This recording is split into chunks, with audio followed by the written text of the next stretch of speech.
বাপ তার বাপকে নিয়ে 3 প্রজন্ম, নাতি, দাদা, বাপ, একটা গাড়িতে চলে যাচ্ছে। নাতি জিজ্ঞেস করতেছে, বাবা কই যাচ্ছেন, প্লিজ শেষ, কই যাচ্ছেন? বলে তোমার দাদাকে রেখে আসতে যাচ্ছি। কয়টা প্রজন্ম বলেন তো? 3টা প্রজন্ম, দাদা, বাবা, নাতি, এক গাড়িতে যাচ্ছে। যেতে যেতে অনেক দূরে যাওয়ার পর বলে কই যাস? বলে তোমার দাদাকে রেখে আসতে যাচ্ছি। কেন আব্বা? বলে তোমার মা তোমার দাদার কারণে খুব বিরক্ত, তাই রেখে আসতে যাচ্ছি। তখন ছেলে বলছে, আমিও কি বাবা তোমাকে এভাবে রেখে আসব? দাদাকে পাহাড়ে রেখে নাতি আর বাপ চলে যাচ্ছে। বলে আমার দাদা কোথায়? বলে তোমার দাদাকে তো আব্বা রেখে আসছি। বাসায় নিবেন না? বলে না। আব্বা তাহলে তোমার বয়স যখন এমন হবে তখনও কি আমি তোমাকে রেখে যাব? তখন বাবার হঠাৎ বুক ফেটে কান্না আসলো, গাড়ি ঘুরিয়ে আবার চলে গেল বুড়া বাবার কাছে। দাদা বসে বসে কাঁদছে, কিরে ফুত কই গেলি, কোত্থেকে আইলি? আব্বা আপনাকে রেখে চলে যেতে চাইছিলাম পাহাড়ে, যেতে পারি নাই। তখন দাদা বলতেছে, ফুতরে আমি জানতাম তুই আমারে রাইখা আসতে পারবি না, যেতে পারবি না, কারণ আমি আমার বাবাকে পাহাড়ে রেখে যাই নাই। আজকে যদি আপনি আপনার আব্বা আম্মার সাথে এক লাইন বেয়াদবি করেন, এই বেয়াদবির রিপিট কি কষ্ট দেখানোর জন্য আল্লাহ আপনাকে পুত্র সন্তান দেবে, মনে রাখবেন। তাদেরকে এক বিন্দু কষ্ট যদি দেন, এই কষ্টটা কত কষ্টের এটা বোঝানোর জন্য আপনাকে আল্লাহ সেরকম সন্তান দেবে।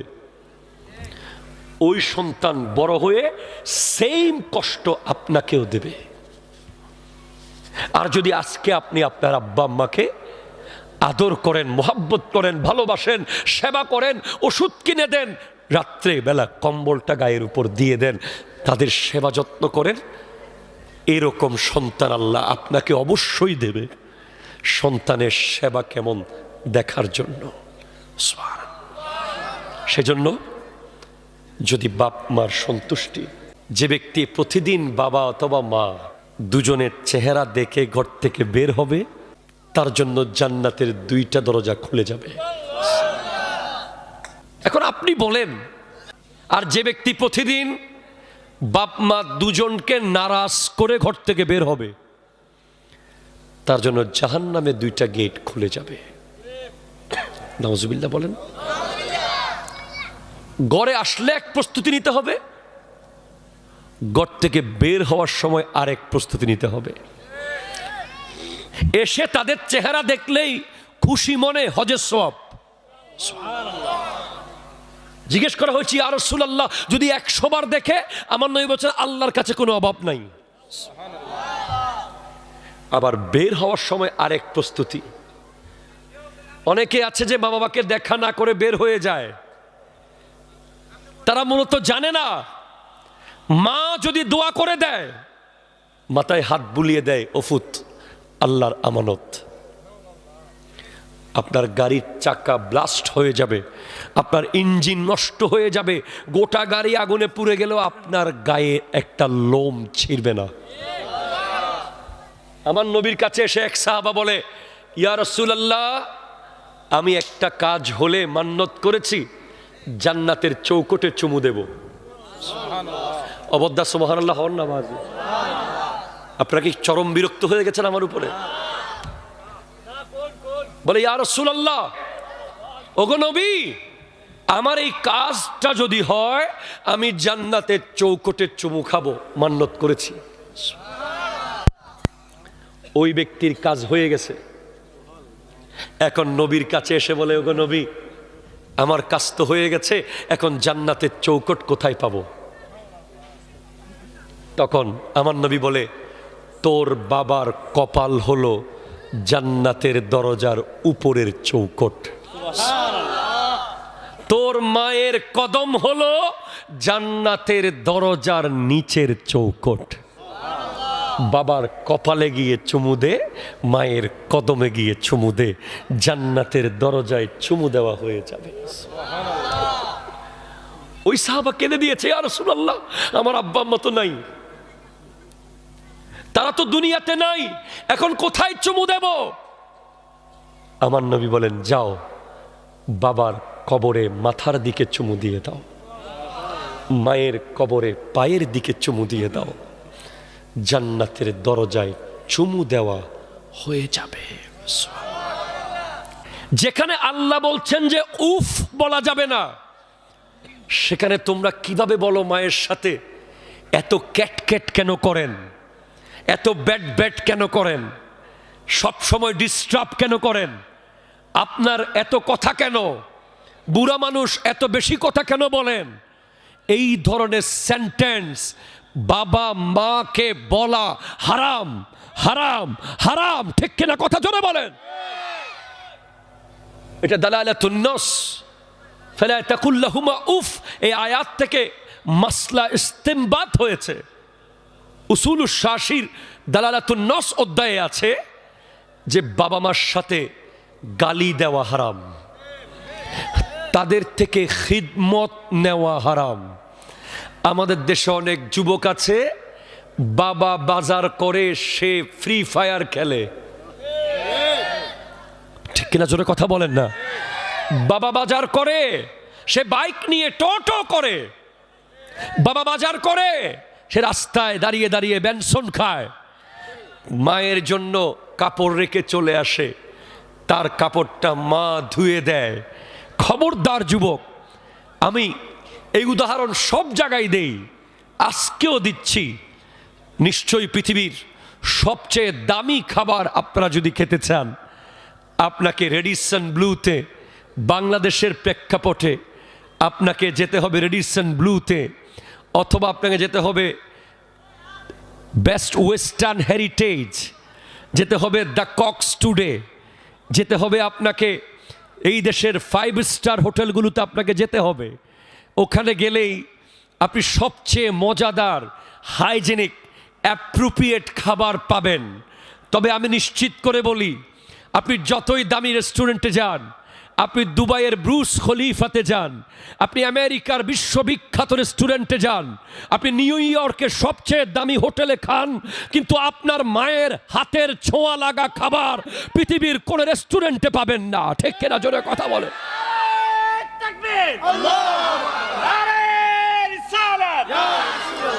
ঐতিহাসিক সুন্নি মহাসম্মেলন।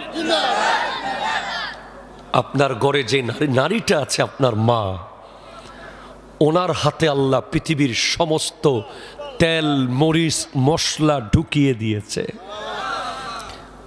উনি শুধু টাচ করলেই খাবার মজা হয়ে যায়। আজকে যাদের মা বাবা নেই, তারাই একমাত্র বুঝতে পারে বাবা মা কত বড় নেয়ামত।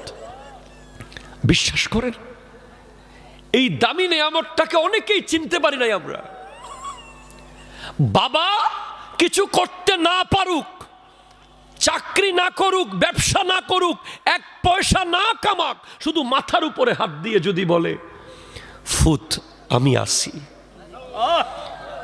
এই পৃথিবীর কোন মন্ত্রী যদি বলে আমি আছি, আপনি সেই শান্তি পাবেন না। কোন এমপি যদি বলে আমি আছি তোর সাথে, সেই শান্তি পাবেন না। যদি আমেরিকার প্রেসিডেন্ট ডোনাল্ড ট্রাম্প যদি বলে আমি আছি, আপনি সেই শান্তি পাবেন না।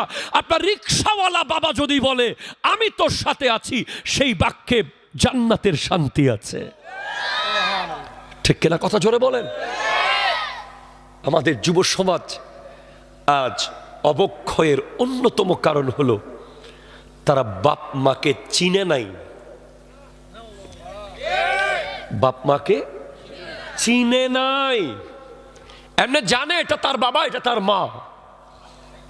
তাদের লেভেল কি, তাদের ওয়েট কি, তাদের মর্যাদার লেভেল কতটুকু, আল্লাহ তাদেরকে কোথায় রেখেছেন, কোরআন তাদেরকে কোথায় রেখেছে, হাদিস তাদেরকে কোথায় রেখেছে, আল্লাহর ইবাদতের পর পর বাপ মাকে রেখেছে। একটু জোরে বলেন সুবহানাল্লাহ। 5 স্টার হোটেলের ওয়েটার আপনাকে কোনোদিন খাওয়াইয়া দেবে না। দেবে দেবে দেবে দেবে দেবে আপনাকে চামচ ধরিয়ে দেবে। আর মা তো সে যে পেছনে পেছনে দৌড়ে দৌড়ে খাওয়াতে থাকে। আপনি যখন ছোটবেলায় স্কুলে যেতেন, কলেজে যেতেন, কিন্ডার গার্ডেনে যেতেন, মক্তবে যেতেন, পিছনে পিছনে যিনি ভাতের পাতিল নিয়ে দৌড়ে দৌড়ে আপনাকে 1-2 লোকমা খাওয়াই দিত, উনি আপনার মা। 5 স্টার হোটেলে একটা লিমিটেড টাইম আছে, এতটা বাজে আর খাবার নাই, ঠিক কিনা জোরে কথা বলেন। কিন্তু আপনার মায়ের পাকঘরের কোনো লিমিটেশন নাই, আপনার মায়ের চুলার কোনো টাইম নির্ধারিত নাই। 5 স্টার হোটেলের মালিক যতক্ষণ রেস্টুরেন্টের ওয়েটার আপনি এখান থেকে খাবার চয়েস করে দেবেন না, ততক্ষণ উনি বুঝতে পারবে না যে আপনি কি খাবেন। আর মা তো আপনার চেহারা দেখলেই বুঝে যায়, আপনার চেহারা দেখলেই বুঝতে পারে আপনার ক্ষুধার লেভেল কতটুকু, আপনি আসলে কি খেতে চাচ্ছেন।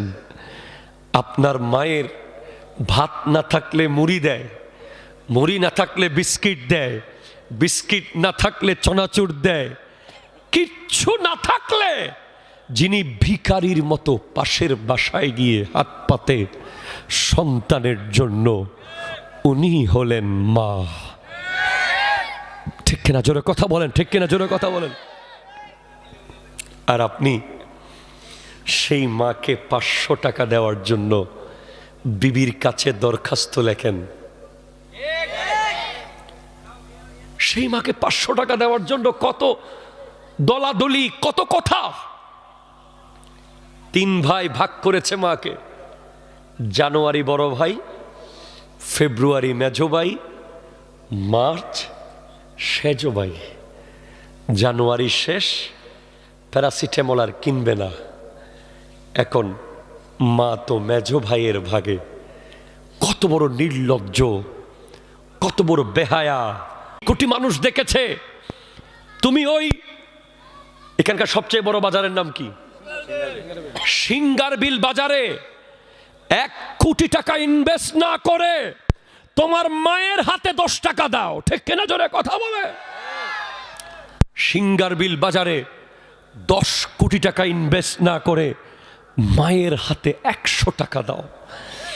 অনেক বোকারা কি বলে, বাজার তো আমি করছি, পান আমি আনতেছি, সুপারি আমি আনতেছি, তরকারি আমি কিনতেছি, চাউল আমি কিনতেছি, ওষুধ আমি কিনতেছি, আবার টাকা কেন?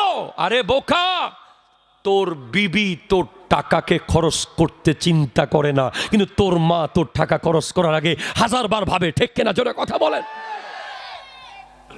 তোমার বিবির পা ফেটে যাওয়ার আগেই ক্রিম ঘরে হাজির হয়ে গেছে, আর তোমার মায়ের পা ফাটতে ফাটতে ফাটতে শত ফাটা দিয়েছে পায়ের মুড়ি।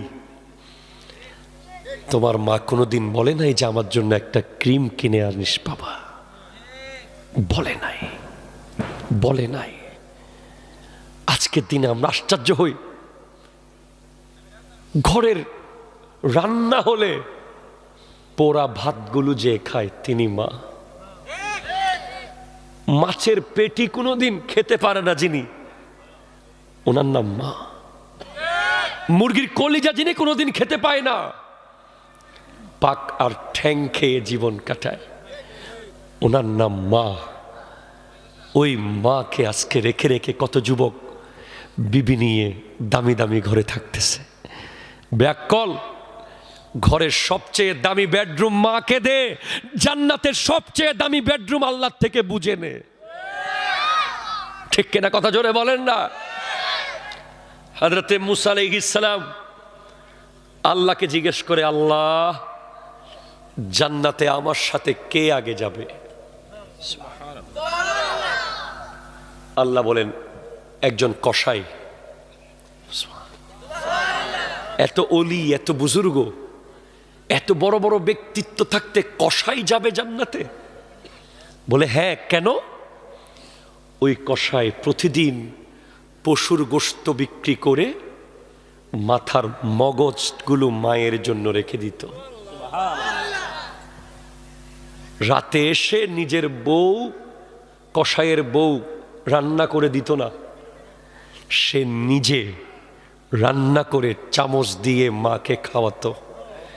মায়ের দাঁত ছিল না। শীতকাল এসেছে, এখন আপনার মায়ের গরম পানি লাগবে, ঠিক কিনা? জোরে কথা বলেন না। আপনার বউয়ের মা না উনি, উনি আপনার মা। আপনার বিবি ওনাকে গরম পানি দিতেও পারে, নাও দিতে পারে। আপনার বিবির জান্নাত নয় ওনার পায়ের নিচে, ওনার পায়ের নিচে আপনার জান্নাত। সেজন্য বিবিকে বলার পরে যদি উনি না করে দেয়, আপনি নিজে করে দিবেন, ঠিক কিনা? জোরে কথা বলেন না। মায়ের শীত লাগে কিনা খবর নিবেন, মায়ের জানালায় কোনো ছিদ্র আছে কিনা দেখবেন, মায়ের রুমের ভেন্টিলেটর দিয়ে শীতের বাতাস ঢুকে কিনা চেক করবেন। সন্তান যেদিন প্রথম ইনকাম করে, বাবাকে এনে যখন 500 টাকা দেয়, বাবা দরজার আড়ালে গিয়ে কাঁদে, আমার ছেলে টাকা দিয়েছে আমাকে। আজকে কত লক্ষ লক্ষ টাকা কামাচ্ছে একটা পাঞ্জাবি কিনে দেওয়ার জন্য, বাপটা যাদের পৃথিবীতে নাই। আছে কোটি কোটি টাকার মালিক, টাকা টাকা পকেটে, একটা শাড়ি কিনে দেওয়ার জন্য বাপটা যাদের নাই, তারাই বুঝতে পারে কত কষ্ট, কত দুঃখ। সেজন্য বাপ যাদের আছে, শ্বশুর বাড়ি থেকে ফোন করে দাওয়াত দিলে বলবে আমার বাবাকে ফোন করো, ঠিক কিনা? জোরে কথা বলেন। মসজিদে টাকা দিলে বাবার হাত দিয়ে দাও, মাহফিলে টাকা দিলে বাবার হাত দিয়ে দাও, গরিব দুঃখীকে সাহায্য করলে বাবার হাত দিয়ে করো। বাবাকে বাইপাস করে তুমি বড় কাবিল হয়ে যাও না, ঠিক কিনা? কথা জোরে বলেন। আই হাই হাই, আমি আপনাকে কি করে বোঝাবো, আমি আপনাকে কিভাবে বোঝাবো? বাপ এমন এক শক্তিশালী ব্যক্তিত্ব, যিনি কোনোদিন চাইলেই জামা কিনতে পারে না, যিনি কোনোদিন চাইলেই নতুন জুতা কিনতে পারে না, যিনি কোনোদিন মন চাইলে এটা কিনবো কিনতে পারে নাই। জিজ্ঞেস করেন, বাবাদেরকে জিজ্ঞেস করেন, কোনোদিন আপনারা যেভাবে, আমরা যেভাবে এটা লাগবে তো লাগবে, এটা নিব তো নিব, এই বাইক বাইক, এই ফোন ফোন, এই টি শার্ট টি শার্ট, এই জুতো জুতো। যেদিন আপনি বাবা হয়ে যাবেন, আপনি আর পারবেন না সেটা করতে। কারণ আপনার কলিজা ধরবে না, দিল বলবে আমার বাচ্চা, আমার সন্তান, আমার কলিজা। আপনি বুঝতেই পারবেন না, বাপ হওয়ার পরে আপনি বুঝতে পারবেন আপনার বাপ কি করেছিল আপনার জন্য। বাবারা প্রতিদিন চাকরি ছেড়ে দিতে চায়, প্রতিদিন চাই যে চাকরি ছেড়ে দেব, আর অফিসে যাব না, কিন্তু সন্তানের চেহারা দেখে পারে না, ছেড়ে দিতে পারে না। পরের দিন সকালবেলা আবার চলে যায় অফিসে।